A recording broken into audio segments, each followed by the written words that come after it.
Break के बाद आपका स्वागत है। खबर में सबसे पहले लॉरेंस गैंग ने बाबा सिद्दीकी की हत्या की जिम्मेदारी ली है। सोशल मीडिया पर लॉरेंस बिश्नोई गैंग ने इसकी जिम्मेदारी ली है और लिखा कि जो सलमान खान की हेल्प करेगा अपना हिसाब लगा कर रखना। तो बड़ी खबर इस वक्त आ रही है बाबा सिद्दीकी हत्याकांड में, जिसमें लॉरेंस गैंग ने इस हत्या की जिम्मेदारी ली है, बाबा सिद्दीकी की हत्या की जिम्मेदारी ली है। सोशल मीडिया पर लॉरेंस बिश्नोई गैंग ने इसकी जिम्मेदारी ली है और लिखा कि जो सलमान खान की मदद करेगा अपना हिसाब लगा कर रखना।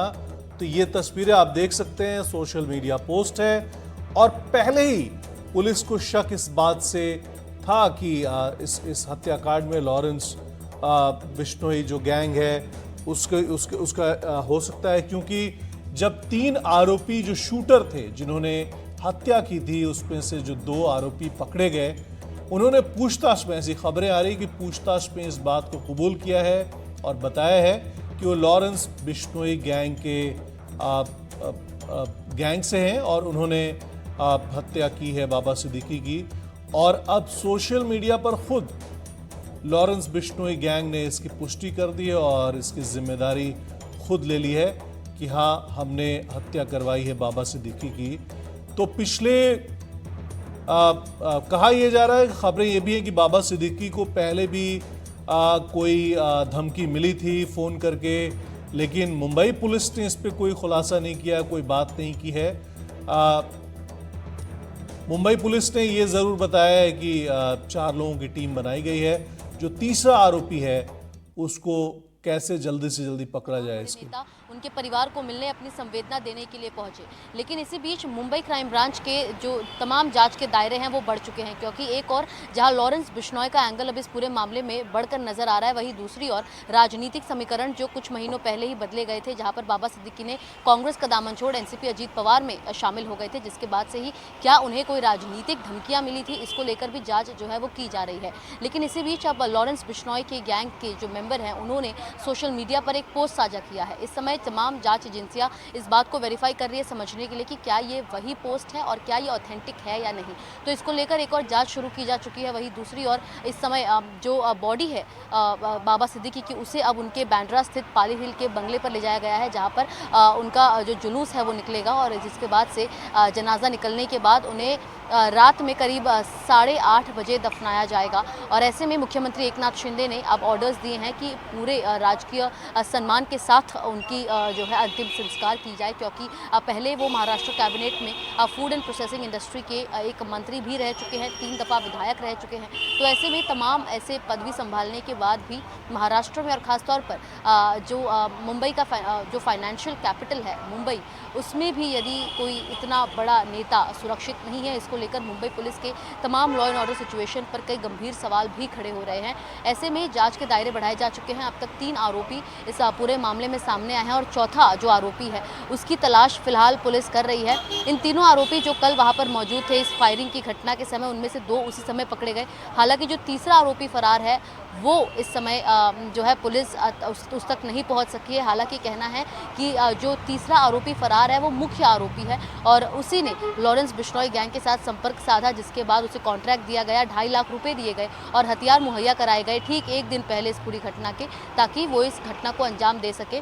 और ऐसे में जो 2 आरोपी बीती रात पकड़े गए, उनका कहना है कि पिछले 1.5 से 2 महीनों में वो बाबा सिद्दीकी के तमाम उन मूवमेंट्स पर नज़र रख रहे थे और वो कहाँ आ रहे हैं, कहाँ जा रहे हैं, उनके घर से लेकर दफ्तर तक उन पर नज़र रखी जा रही थी, रेकी की जा रही थी, ताकि जब भी उन्हें मौका मिले वो इस पूरी घटना को अंजाम दे सके। और ऐसे में कल जब पूरे महाराष्ट्र में, पूरे देश में दशहरा का त्यौहार मनाया जा रहा था, जैसे ही बांद्रा में उस इलाके में ज़ोरदार पटाखे फोड़े गए, उसी समय उन्होंने गोली चलाई जो बाबा सिद्दीकी को लगी और उनके साथ मौजूद दूसरे शख्स को भी एक गोली उसके पैर में लगी है। और जिसके बाद से जैसे ही पटाखे फूटकर खत्म हुए तब तक आरोपी फरार हो चुके थे। हालांकि बाबा सिद्दीकी को तुरंत अस्पताल ले जाया गया। ऐसे में पूरी घटना बहुत बड़ी है। मुंबई क्राइम ब्रांच अब तक जो है अपनी 6 टीमों को 4 अन्य राज्यों में भेज चुकी है। उनसे पूछताछ करने वहाँ की उन राज्यों की पुलिस से भी संपर्क में है, ताकि इन तमाम आरोपियों की जो बैकग्राउंड है उसे समझ सके। ऐसे में जो दो आरोपियों को कल पकड़ा गया, उनके फिलहाल उनमें से एक जो हरियाणा से पकड़ा गया है उसका क्रिमिनल बैकग्राउंड बताए जा रहे हैं, जबकि जो बाकी के 2 जो बहराइच से बताए जा रहे हैं, उन दोनों के कोई भी आपराधिक रिकॉर्ड सामने नहीं आया, क्योंकि उनकी जो उम्र है वो महज 18 से 19 वर्ष है। तो ऐसे कई सारे गंभीर सवाल हैं जो इस समय मुंबई क्राइम ब्रांच तलाश रही है, जांच कर रही है, और जिसके बाद से एक आधिकारिक प्रेस कॉन्फ्रेंस आज कुछ ही समय में, जब दोनों आरोपियों को किला कोर्ट में पेश कर दिया जाएगा, उसके बाद जो है मुंबई पुलिस और मुंबई क्राइम ब्रांच मिलकर एक प्रेस कॉन्फ्रेंस साझा करेगी, जिसमें इस पूरे केस को लेकर और ज़्यादा जानकारी साझा की जाएगी। जी।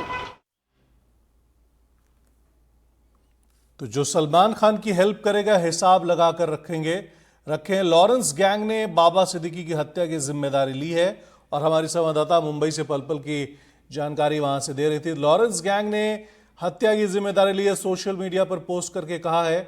और आपको बता दें, जब से बाबा सिद्दीकी की खबर आई उनकी हत्या की, उसके बाद से हलचल है।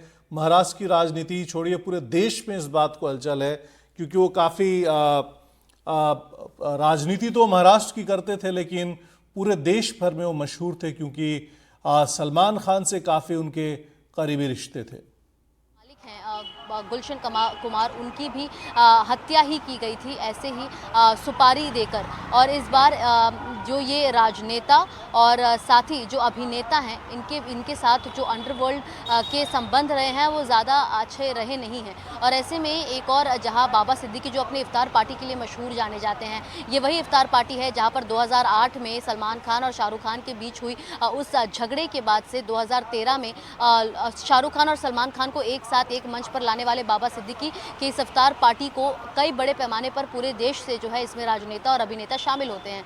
लेकिन एक और, जहां बाबा सिद्दीकी एक बड़े राजनेता थे, कई सालों से राजनीति कर रहे थे, वहीं दूसरी ओर जो बॉलीवुड के साथ उनके संबंध थे वो भी काफ़ी ज़्यादा मजबूत थे। तो ऐसे में एक और, जहां कुछ महीने पहले सलमान खान के घर गैलेक्सी अपार्टमेंट के बाहर लॉरेंस बिश्नोई के गैंग मेंबर्स द्वारा फायरिंग की गई थी, जिसके बाद से ही लोगों का कहना है और साथ ही मुंबई पुलिस का कहना है कि उन्होंने सारी जो प्रिकॉशंस थी, सावधानी थी, वो बरती थी, लेकिन इसके बावजूद बाबा सिद्दीकी के इस प्रकार के एनकाउंटर को और साथ ही इस प्रकार की हत्या को काफ़ी ज़्यादा गंभीरता से लिया जा रहा है, क्योंकि सलमान खान बाबा सिद्दीकी के एक बहुत करीबी माने जाते हैं। और ऐसे में सलमान खान के साथ अपनी दुश्मनी निकालने के लिए जिस प्रकार की घटना लॉरेंस बिश्नोई के गैंग मेंबर्स द्वारा की गई है, बाबा सिद्दीकी को मार के, जैसा सूत्र बताते हैं, तो ये कहीं ना कहीं आगे आने वाले समय में मुंबई के लॉ एंड ऑर्डर को लेकर कई बड़े सवाल खड़े करते हैं, और जिसको लेकर मुंबई पुलिस का कहना है कि वो सारे तथ्यों को खंगाल रही है। क्योंकि जो सिक्योरिटी की बात की जा रही है, क्योंकि वो पूर्व मंत्री रह चुके थे, तो उनके साथ 2 कांस्टेबल हर समय मौजूद रहते थे।